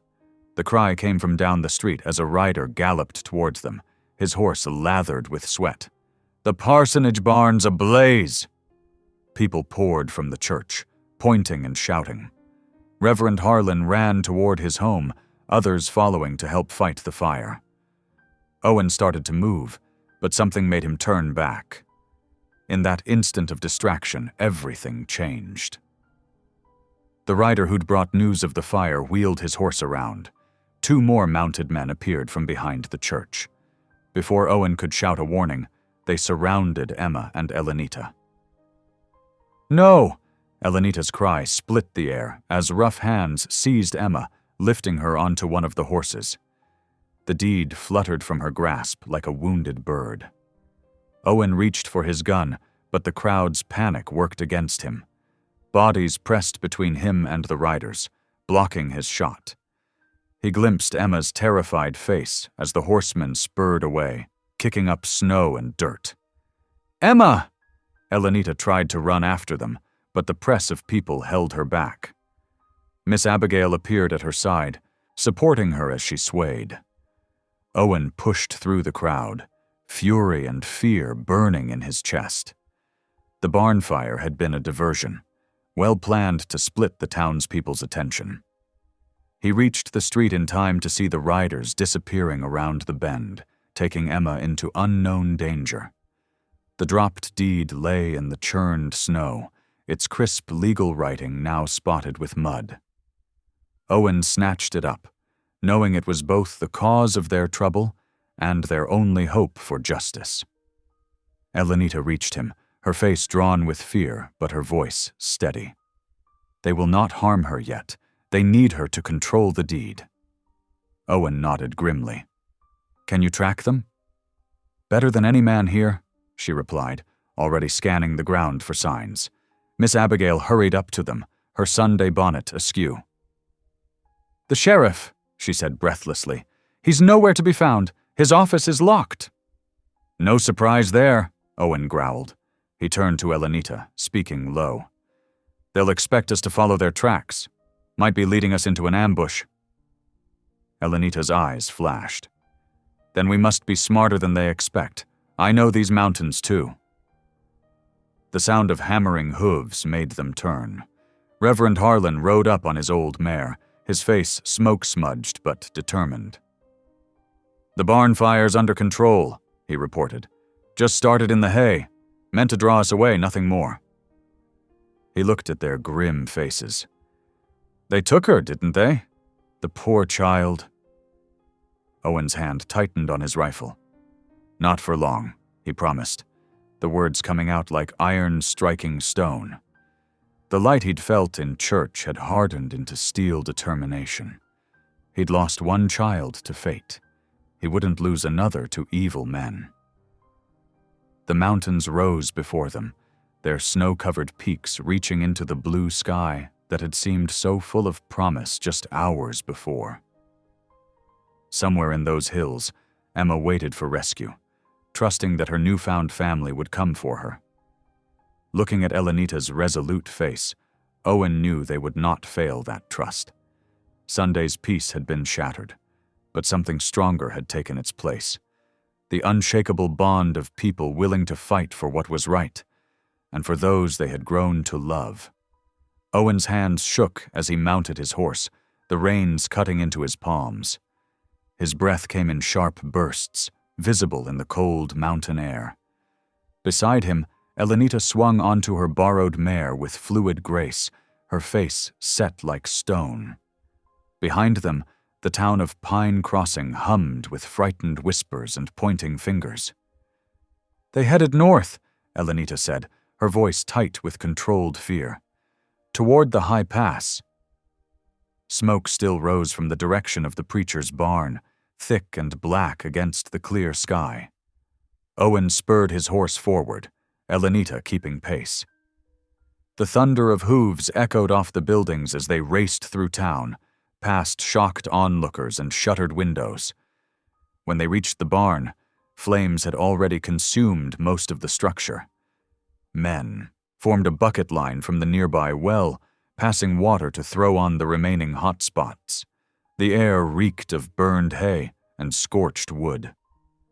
Owen leaped from his horse, searching desperately for signs of Emma among the gathered crowd. His boots crunched through patches of snow turned to slush by the heat and activity. The child, he demanded, grabbing the arm of a soot-streaked ranch hand. Did anyone see the child? The man pointed toward Mary Wilson, the baker's wife, who stood wringing her hands in her apron. Tell him what you saw, Mary, he urged. Mary's face was pale beneath her bonnet. Those whiskey traders, she said, her voice quavering. They had the poor girl thrown over the saddle like a sack of grain. She was fighting something fierce, but they just laughed. Owen's heart clenched. Which way? North Road, Mary continued. I ran to fetch the sheriff, but he just stood in his doorway watching them go. Wouldn't lift a finger to help, God forgive him. Rage and guilt crashed over Owen like a wave. He strode to the charred barn wall and slammed his fists against the blackened wood, ignoring the pain that shot through his hands. I should have seen it coming, he growled. Should have gotten her out of town last night. A gentle touch on his shoulder made him turn. Elenita stood there, her dark eyes full of determination rather than accusation. "Despair will not free my daughter," she said firmly. "Save your strength for the trail ahead." Owen drew a ragged breath, knowing she was right. He flexed his bruised hands and nodded. "They're on horseback, but they'll need a wagon for distance," he said, forcing himself to think clearly. "That means they'll follow the old mining road." "Then we follow," Elenita said simply, already moving back to her horse. They rode hard, following tracks that led north through melting snow and mud. The trail wasn't hard to read. The whiskey traders hadn't bothered hiding their passage. Their confidence made Owen's jaw clench. They thought no one would dare come after them. The afternoon sun cast long shadows as they climbed higher into the foothills. Here and there, patches of ash marked where sparks from the traders' torches had fallen. Owen's experienced eye noted signs of their passing: broken branches, fresh horse droppings, a dropped piece of rope. Elenita rode slightly ahead, her keen gaze missing nothing. She had changed from her church dress into buckskins that allowed easier movement, her long black hair secured in a practical braid. Despite her calm exterior, Owen could see the tension in her shoulders, the way her hands gripped the reins too tightly. As the light began to fade, they came upon the frozen creek that marked the boundary between settled lands and wild country. The traders' wagon tracks led across the ice, heading toward the high passes beyond. "We need to stop," Owen said reluctantly. "Horses are spent, and we'll miss signs in the dark." Elenita nodded, though pain flashed across her face. They made camp in a sheltered hollow near the creek, where thick pines offered some protection from the wind. Neither spoke much as they cared for the horses and gathered firewood. The enormity of Emma's absence weighed on them both. Owen tried to eat some jerky, but it tasted like leather in his mouth. His mind kept returning to Emma's face in church that morning, so full of trust and hope. Now she was out there somewhere in the darkness, frightened and alone, just like Sarah had been at the end. The thought of his dead wife and child, combined with fresh fear for Emma, drove Owen from the firelight. He stumbled through the snow until he reached a small clearing where the stars shone cold and distant overhead. His legs gave out, and he found himself kneeling in the snow. The cold seeped through his trousers, but he barely felt it. All the grief he'd carried for years, all the anger at God, all the fresh terror for Emma, it broke over him like a dam giving way. "Lord," he whispered, his voice rough with disuse. It had been so long since he'd prayed, the words felt strange in his mouth. "Lord, I know I turned my back on you. When Sarah and the baby died, I couldn't understand why." He drew a shuddering breath, watching it mist in the night air. "I'm still angry. Still don't understand. But Emma, she believes in you so strong, sees you in everything, even an old, broken man like me." Tears froze on his cheeks as he continued. "I don't deserve to ask anything of you, but please don't let another child die. Don't let evil men win. I'll do whatever you ask. Just help us find her." The words of repentance poured out of him, years of bitterness and pain finally finding voice. He asked for strength, for guidance, for forgiveness. When words failed him, he simply knelt there, letting the tears come. A twig snapped behind him. He turned to find Elenita standing at the edge of the clearing, her face softened with understanding. "I did not mean to interrupt your prayers," she said quietly. Owen wiped his face with his sleeve, embarrassed. "Wasn't really praying, just talking to the air, I suppose." Elenita shook her head. "The Creator hears all hearts, even those that speak in whispers." She moved to stand beside him, looking up at the stars. When my husband died, I too questioned the ways of the Spirit. But Emma taught me that faith is like water in the desert. It flows where it will, bringing life to dry places. Owen stood slowly, his knees stiff from the snow. She has that gift, he admitted, seeing good where others can't. She sees truly, Elenita said. When she looks at you, she sees a protector, a man of honor. That is why she trusted you with her safety and with her prayers. The simple words struck Owen deeply. He thought of Emma's small hand slipping into his at church, her whispered assurance that God still gave people families. Whatever his failures in the past, he could not fail her now. "We'll find her," he said, and for the first time since the abduction, his voice held certainty rather than desperation. They walked back to camp together, where the fire had burned low. As Owen added more wood to the flames, he felt different, not healed exactly, but somehow lighter. The grief and guilt were still there, but they no longer seemed to control him. He spread his bedroll, but knew sleep would not come easily. Instead, he sat watch, rifle across his knees, listening to the night sounds of the mountain. Somewhere ahead in the darkness, Emma waited. Come morning, they would ride again, following her trail until they brought her home. The stars wheeled overhead, cold and bright, as Owen kept his vigil. For the first time in years, he felt the presence of something larger than his own pain, a purpose that went beyond mere survival. Whether it was God or simply the love of a found family, he couldn't say, but it gave him strength, and for now, that was enough. Elenita's steady breathing from her bedroll and the occasional stamp of the horses were his only companions as the night deepened. He touched the rifle's smooth stock, checking it was loaded, ready. When dawn came, they would need every advantage. The creek ice cracked occasionally in the darkness, sharp reports like distant gunfire. Owen's hands tightened on the rifle each time, but he forced himself to remain calm, to save his energy for the real fight that lay ahead.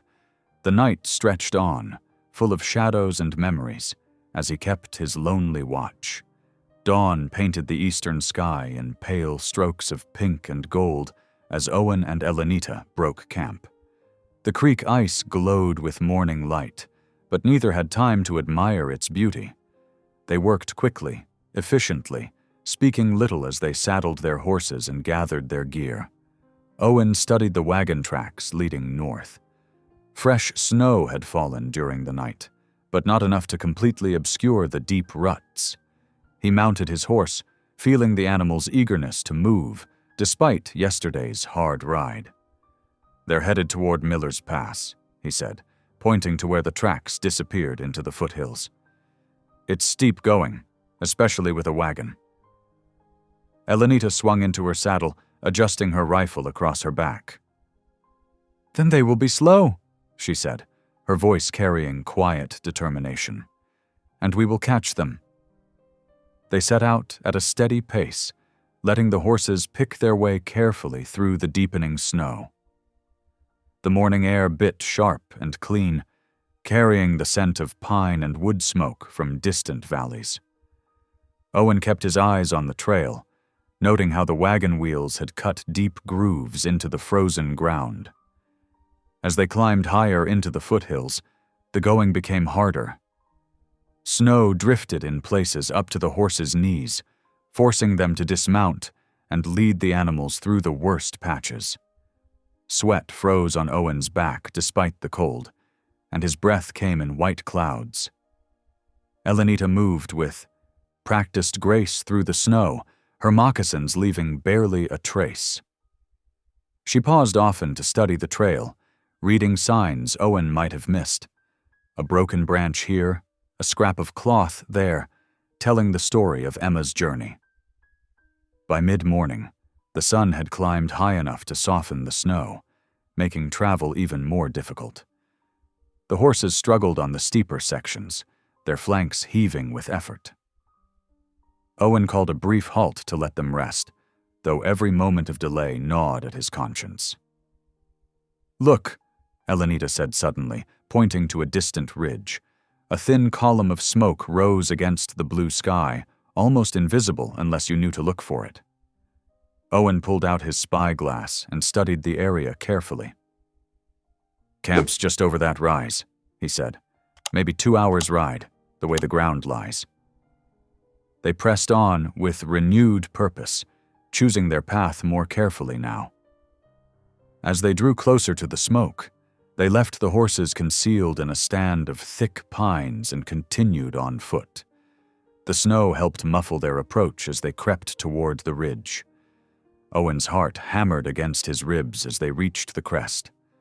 Below them, in a natural bowl sheltered by rock walls, the whiskey traders had made their camp.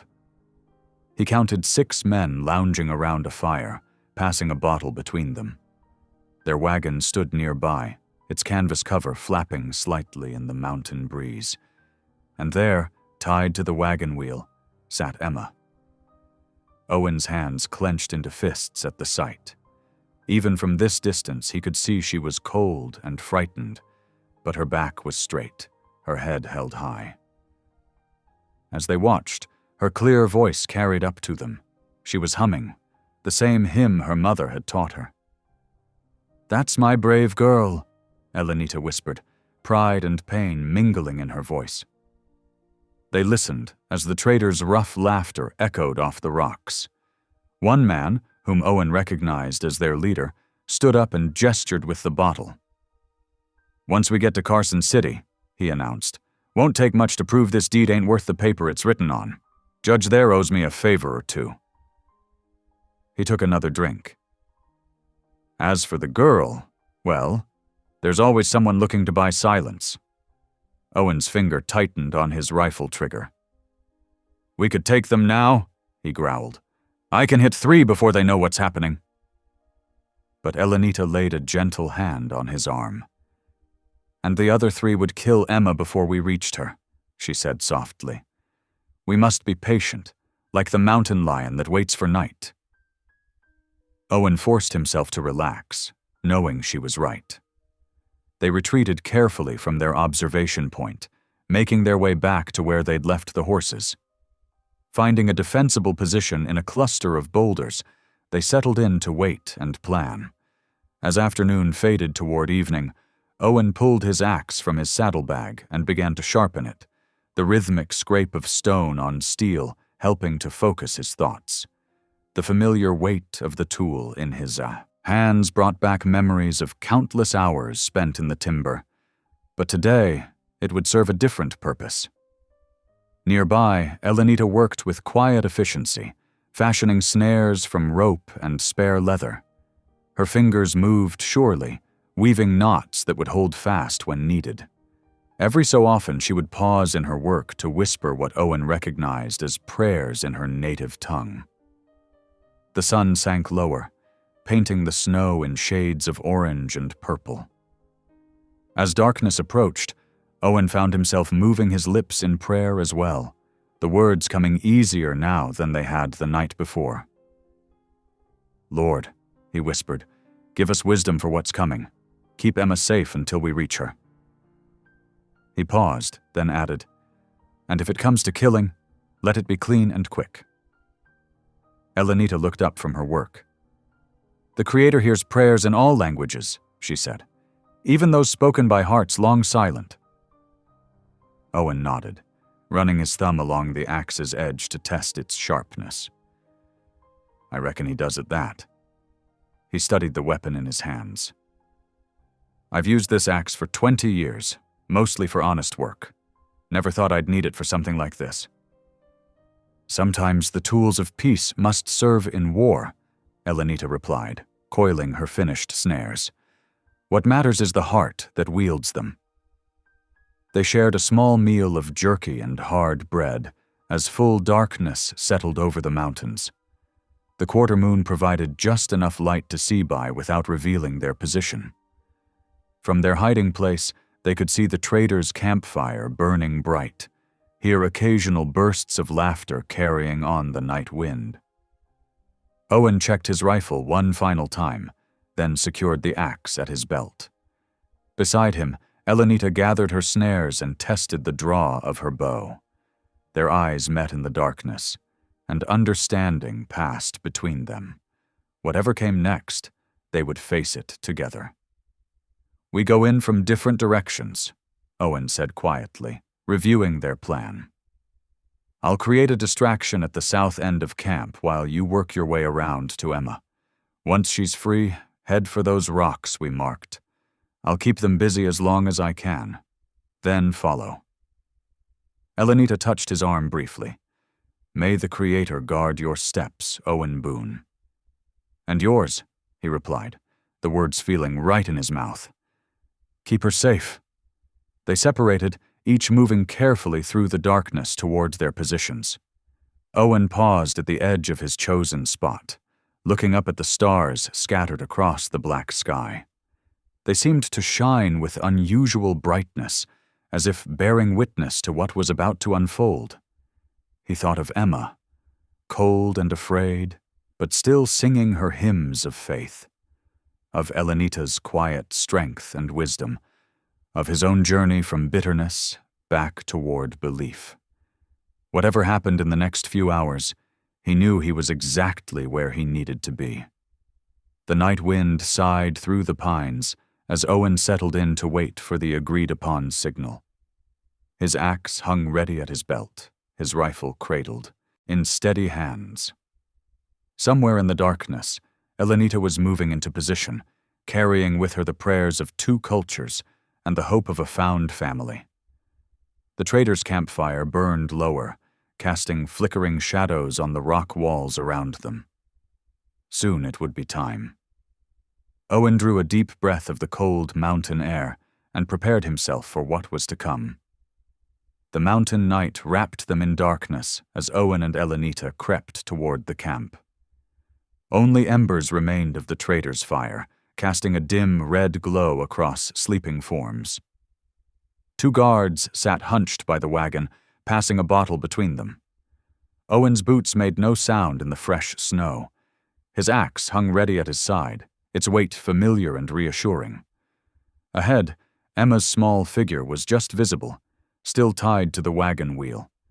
Even in sleep, she kept her head high. 20 paces away, Owen caught a flash of movement, Elenita, sliding like a shadow between the rocks. She carried a handful of stones gathered from the creek bed. Their eyes met briefly across the space. She nodded once. The first stone struck a tin plate with a sharp clang. Both guards jerked upright, squinting into the darkness. Another stone clattered against the wagon's side, then another bounced off a saddle. The guards stumbled to their feet, drawing pistols. "Who's out there?" one called, his voice thick with whiskey. Owen used their distraction to close the distance. His heart pounded as he reached Emma, pressing a finger to his lips when her eyes flew open. She nodded, understanding instantly. The rope bindings fell away under his knife blade. A 4th stone drew the guards further from the wagon.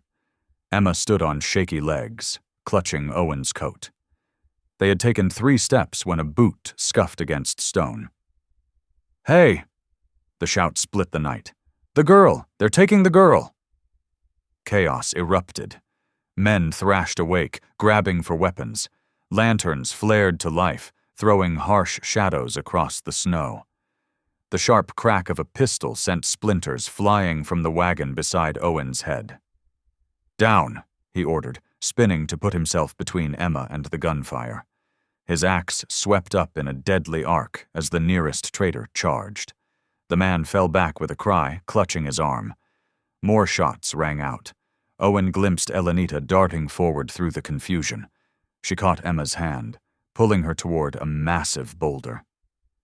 Owen backed after them, axe held ready. "Stay behind the rock," he shouted. A bullet whined off the stone, emphasizing his words. Traders circled their position, trying to flank them. Owen met a rush from the left, his axe blocking a knife thrust, the weapons locked together.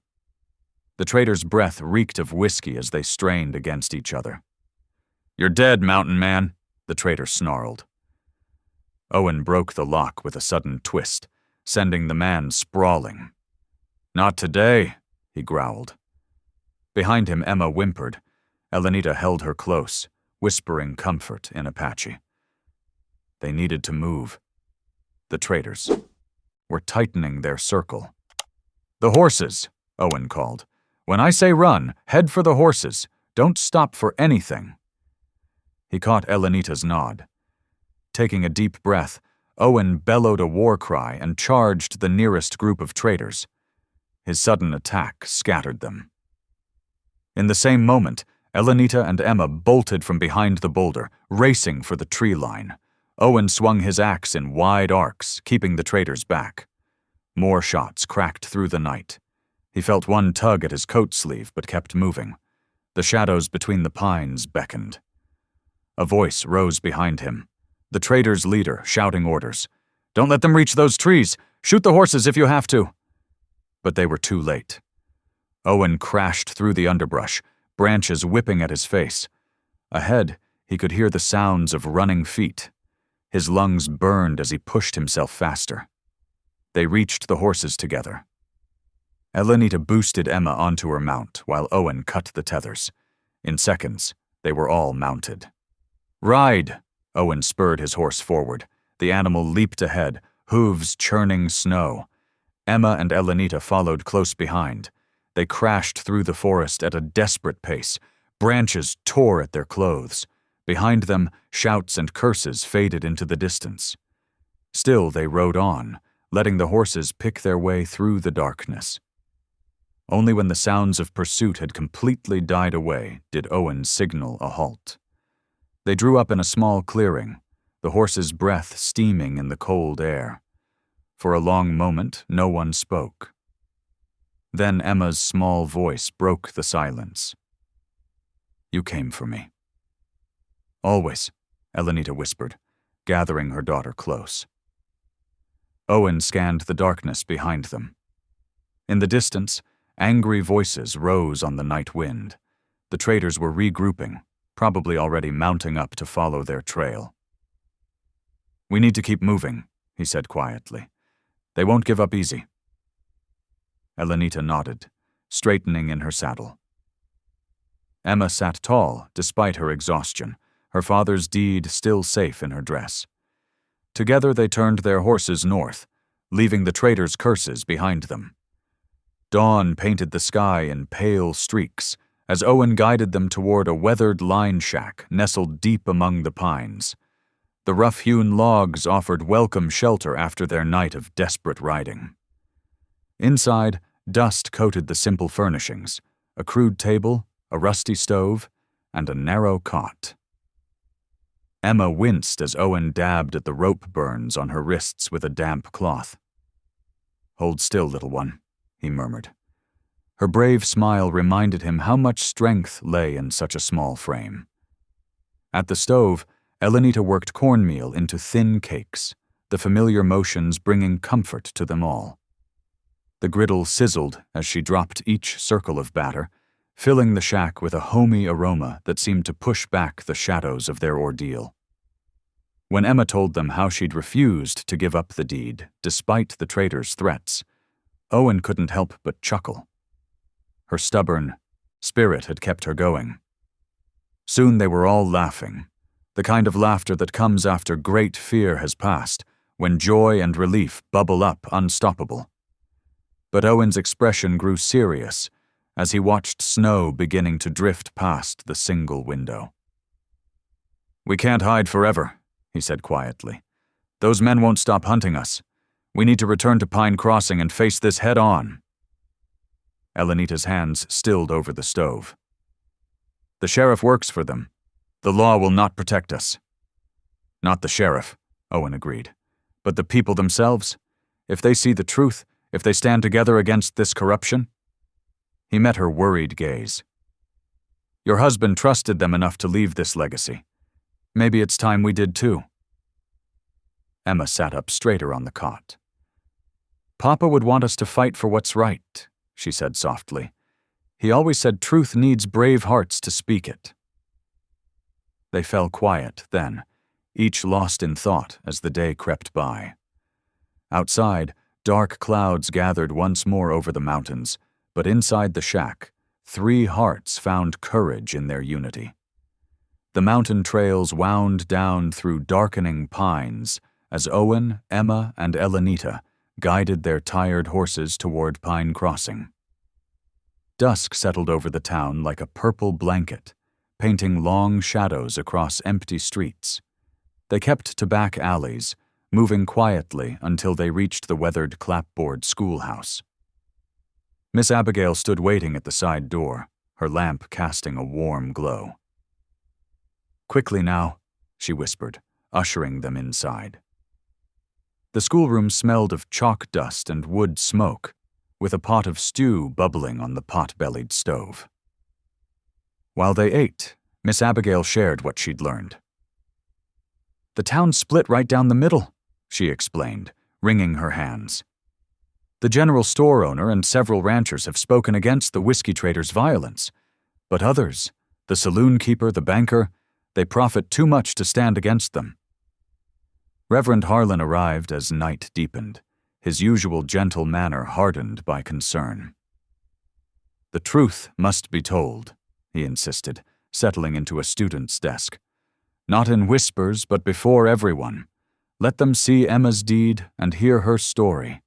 Some hearts will turn." Emma sat cross-legged by the stove, her small voice rising in a hymn her mother had taught her.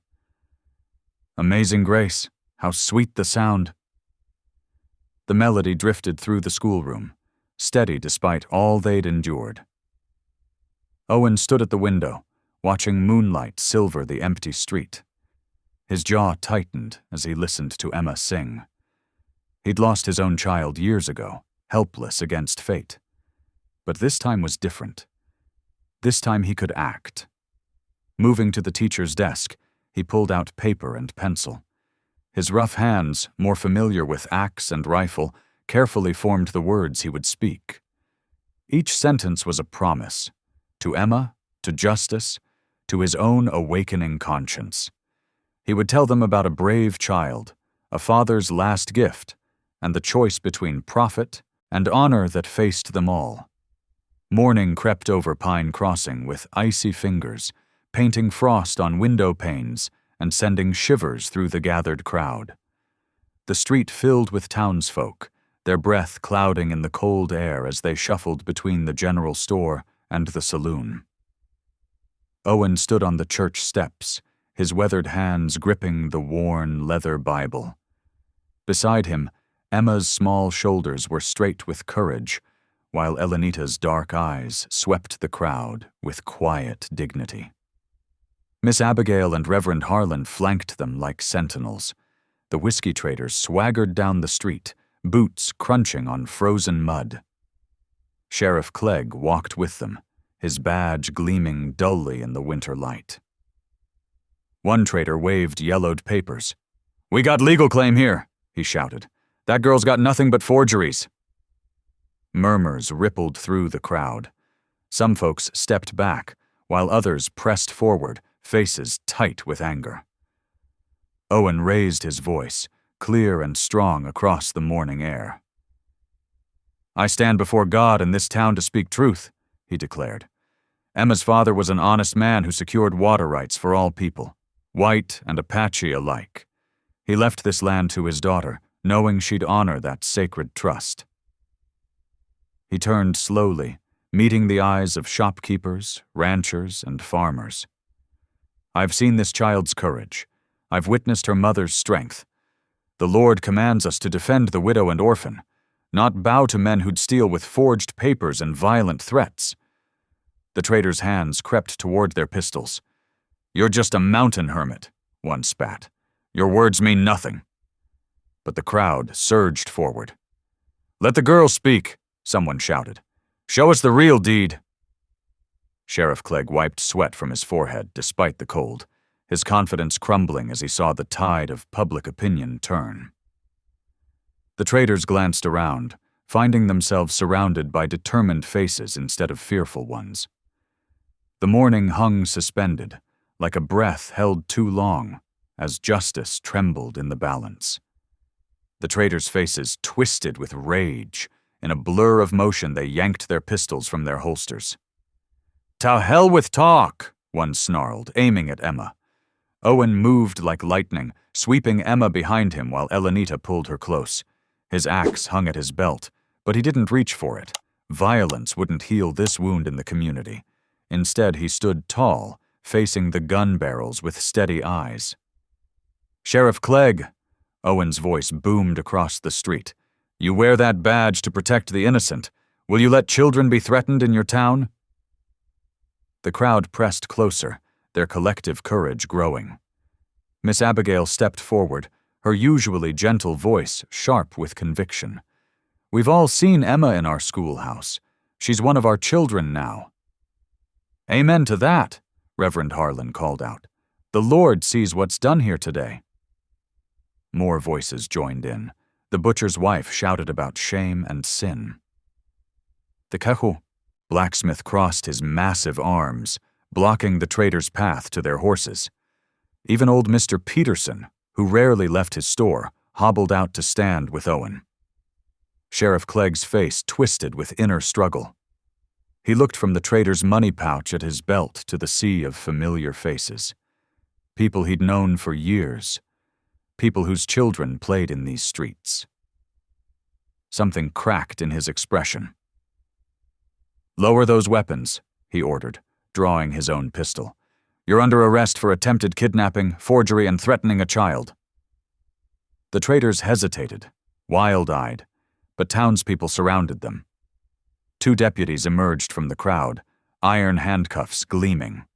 Within moments, the traitors were disarmed and bound.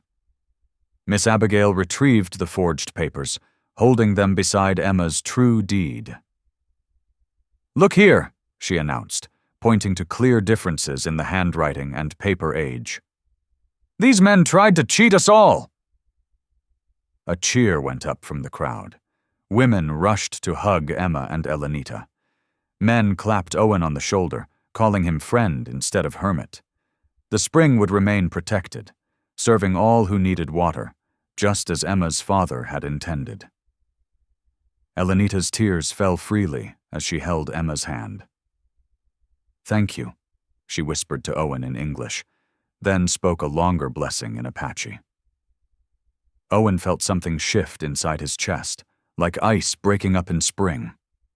The bitterness he'd carried since losing his family began to melt away. Here, surrounded by people choosing right over easy, defending a child's future, he felt peace seep into his bones for the first time in years.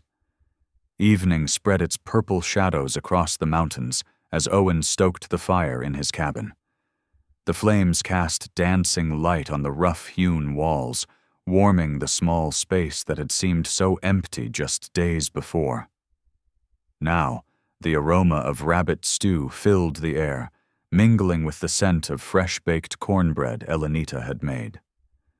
Reverend Harlan sat in Owen's old rocking chair, his weathered Bible open on his lap. Emma perched on a wooden stool near the hearth, her face glowing in the firelight. Elenita moved gracefully between the cooking pot and the table, laying out tin plates and cups with quiet dignity. "Supper's ready," Owen announced, lifting the heavy pot from its hook. The simple meal seemed like a feast after the trials they'd faced. Steam rose from their bowls as Owen served each person, reminding him of countless solitary suppers past. Emma watched him with bright eyes as he settled onto his bench. "Now you can talk, mister," she said softly, her voice gentle as a dove's wing. "You don't have to be quiet anymore. We're safe." The words struck Owen's heart like summer rain on parched earth.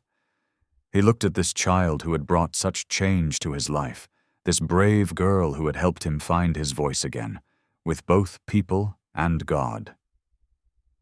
"Reckon you're right about that," Owen replied, his throat tight with emotion. He glanced at the others gathered around his table, faces that had become dear to him in such a short time. The preacher who had stood for justice, the strong mother who had trusted him with her child's safety, and Emma, who had never stopped believing in God's care. Owen cleared his throat and bowed his head. "Lord," he began, his voice rough but sincere, "I thank you for family found in hard times, for faith returned when I thought it lost forever, for mercy bigger than my doubts." He paused, swallowing hard, "and for letting an old mountain man learn to trust again." "Amen," Reverend Harlan said warmly, and Elenita nodded, her dark eyes shining. They ate together, sharing the simple food that tasted better than any feast. Emma told stories about her father's ranch, and Elenita spoke of her people's traditions. The preacher recalled funny tales from his circuit riding days. Even Owen found himself chuckling, the sound strange but welcome in his cabin. After the meal, Emma sat close to the fire again. Without prompting, she began to sing the hymn she had carried in her heart through all their troubles. Her clear voice lifted in the fire-lit cabin. "Amazing grace, how sweet the sound that saved a wretch like me." Elenita joined in, her voice twining with her daughter's in harmony.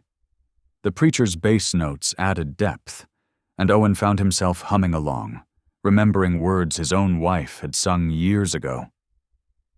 Outside, snow began to fall, big flakes drifting past the window like feathers. But inside Owen's cabin, warmth and love had taken root. The walls that had witnessed so much loneliness now echoed with song and laughter. In this moment, Owen knew with certainty that his heart's long winter had finally ended. The former hermit's cabin had become a home again, filled with the very things Owen had tried to forget he needed: family, faith, and the healing power of love. As Emma's song filled every corner of the room, Owen thanked God silently for the strange and wonderful path that had led them all here, to this moment of perfect peace. Thank you for listening. Stories connect us in the most unexpected ways. If you felt that spark today, make sure you're subscribed. I share a new one daily, and the next might change your day.